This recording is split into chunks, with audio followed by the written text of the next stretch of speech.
Chapter 17. The Hunt, Part 1. The next day, Jinshi and the others rode off to the hunt. Jinshi wore his disguise, though he looked annoyed to have to do so, and continued to call himself Kaozen, the name it appeared he was going to use for the duration. The disguise was understandable. Having someone who looked like Jinshi wandering around would be an absolute distraction all by itself.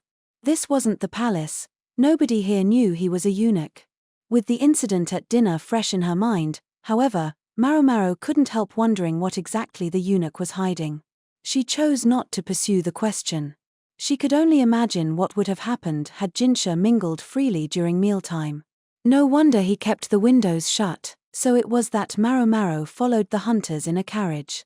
Indeed, the carriage contained several household servants, along with firewood, soup pots, and an array of other cooking implements.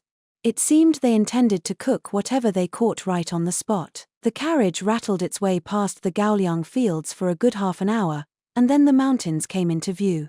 After that they traveled on foot up the slopes for another hour, until they arrived at a house built on an elevation with an astonishing view. The green all around was refreshing, and water could be heard in the distance. It seemed they were near a large waterfall. The servants, used to all this, set about preparing a fire. Several of them went with jugs to go fetch water. Maomao wondered if she should do something to help, but the entourages of the other officials with her weren't lifting a finger. They'd found a place under a canopy set up by some servants who had come early and were chatting together. The noble members of the party would eat in another location. Probably safer not to do anything, Maomao thought. All too often, people did more harm than good when trying to help and only earned the enmity of those around them. The servants were probably just as happy to be left alone. As she wandered, Maomao spotted a dog, one with a familiar keeper. So the mutts brought his mutt. It was Lahaku, who was something of a big, friendly dog himself. Wondering what he was doing there, Maomao went over and squatted beside him. He was busy rubbing the dog's belly, but when he realized someone had approached him, a suspicious look crossed his face. "Hello," he said. "Hello," Maomao replied. "Chem." That voice. "Oh."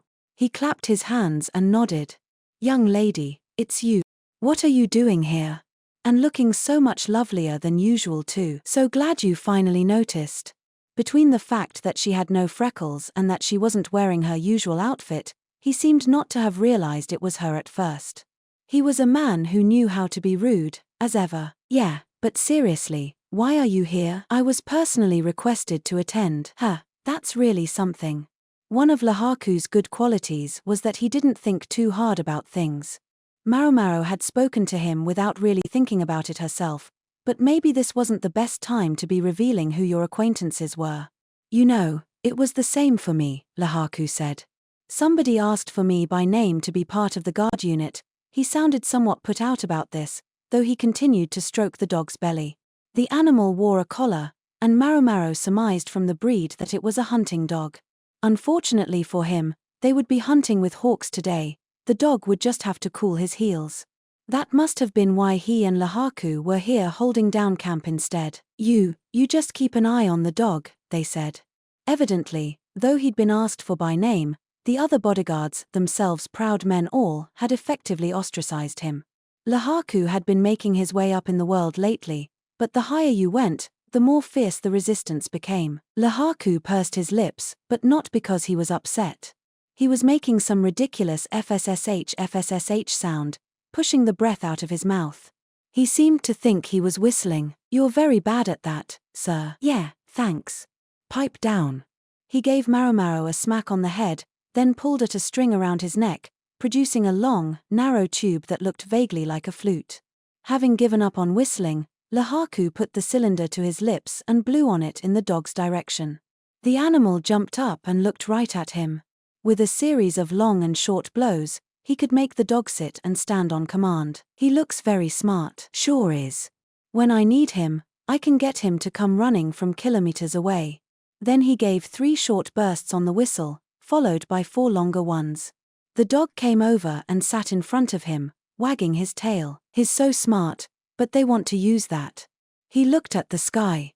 Maomao couldn't help following his gaze, and above them in the blue she saw a tiny black speck circling. Personally, she thought when hunting in the mountains, which were full of physical obstacles, it was probably wiser to use a dog than a hawk, but maybe hawks carried more prestige. Maomao wouldn't turn down some wild rabbit, though she dearly wished she might have some boar meat instead. But they weren't going to catch a boar with a bird. Maomao contemplated what a good forest this was. A wide variety of trees grew here. And that likely meant a wide variety of fine medicinal herbs and mushrooms. I guess they probably don't want me going in there, she thought. She was feeling fidgety. She glanced around. Lahaku was completely absorbed in playing with the dog. She didn't think anyone would notice her. But still. She started looking around, and almost before she realized it, the sun had passed its zenith. The air was full of the fragrance of sizzling meat. They were at the mountain retreat, where the wine flowed freely and women brought the cooked game around. About 10 officials sat in chairs, and a table nearby held more side dishes. The room had been designed for good airflow, and buckets of water had been placed at their feet. There were servants with large fans present, and every effort had obviously been made to relieve the stultifying heat of a summer hunt. Shihokushu had a cooler climate, as befitted a place people went to beat the heat, but today the fine weather and the damp breeze conspired to make everything feel warm. Servants solicitously came by with food. Additional meat had been cooked to supplement the catch from the hunt, which wouldn't have been enough for everybody. Anyway, unlike fish, game wasn't necessarily at its tastiest immediately after being caught. Maomao stood behind Gaoshiren, watching the proceedings with detachment. Gaoshiren had a seat of his own. Attendant girls and palace women stood at attention behind the various officials. Now that I think about it. Outside of his master's room, Gaoshiren didn't spend much time in Jinshi's company. Instead, Basin attended him, and Maomao naturally fell in with Gaoshiren. A strange-looking man occupied the seat of honor. His face was hidden behind a mask, and he hadn't so much as touched his food. Nor the wine either. Basin stood attentively behind him. He has to wear that thing even here. Must be tough, Maomao thought. She didn't feel it particularly concerned her, though. The girls serving the alcohol kept stealing glances at the masked visitor who was, of course, Jinshi. However odd his choice of accessories might have been, he was the most important guest here. Becoming the mistress of some high official would almost by definition bring more security than to end up married off in some mediocre match. And all the ladies here appeared shrewd enough to know it. It wasn't just the women whose attention he commanded. The corpulent man sitting next to Jinshi was forever whispering to him. It was quite an intimate way of speaking, so maybe it was Maomao's imagination that made the tone of his voice sound faintly impertinent. Jinshi kept responding with quick little nods of his head. So is that Shosho? Maomao wondered. She'd heard his name but didn't know his face very well, or at least didn't remember it. The location of his seat, though, was a strong indicator of his identity. Wonder what they're talking about. Shosho stopped talking and leaned away from Jinshi. Jinshi's hand continued to tremble, and Basin's pallor had gone bad. Something he said. She leaned over and whispered to Gaoshiren. She was well familiar with Jinshi's ways. Think what she might about his personality, his outward appearance was unflappable. It was very strange to see him acting that way. She told Gaoshiren that she thought there might be something wrong with him. Gaoshiren, though, only shook his head and instructed her not to do anything. Jinshi stood up, claiming he had a bit of minor business to take care of. Basin was about to go to him, but he was delayed by some high officials around him. Gaoshiren tugged on Maomao's sleeve. It's time to trade off, he said. Maomao understood what he was getting at. She nodded, then called one of the other servants waiting outside the room. Then she followed Jinshi, who was walking unsteadily. He left the residence, taking care that no one should notice him, then headed toward the trees. Maomao was going to have to follow him, but first there was something she needed. She picked up a long-necked bottle full of water. May I take this? She asked a servant who was preparing food. Sure, go ahead.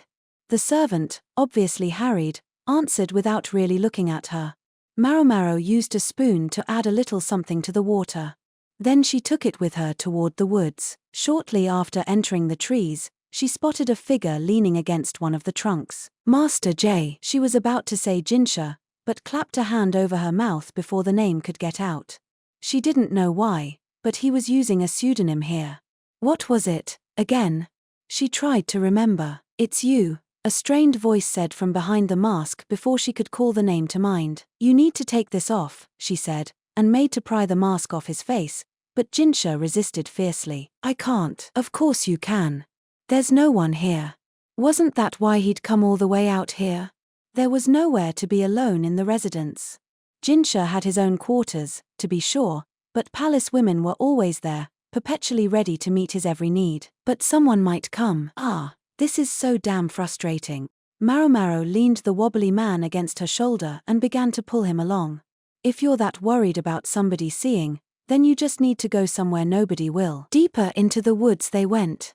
She could see a cliffside now, with a beautiful, massive waterfall. The spray was captivating. It looked like a white feather cloak such as one of the gods might wear. The fall cascaded down several steps, forming a scene that must have been overwhelming even from above. Realizing this was where the water must have been gathered from, Maomao dipped her handkerchief in the river, then slipped it under Jinshi's mask, hoping to cool his face. Then the ground around their feet exploded. What? There was a noisy flapping of wings as birds scattered. It was Jinshi who reacted. He grabbed Maomao in his arms and started running. But again the dirt at their feet spat into the air. The breeze carried a distinctive sulphurous smell. Could that be a façade? Jinshi hissed, still moving unsteadily. He seemed strikingly calm in the face of what was obviously an unexpected development. The façade, meaning flying explosion, it was a weapon that utilized fire powder. It was sometimes used in hunting, but it would be very hard to claim that this particular incident was simply a mistake. Jinshi thought for a beat, then tightened his grip on Maomao. Sorry. This is going to get a little dramatic. He started running with Maomao in his arms, then he leaped for the waterfall. A little, my ass. Maomao thought as they plummeted into the spray.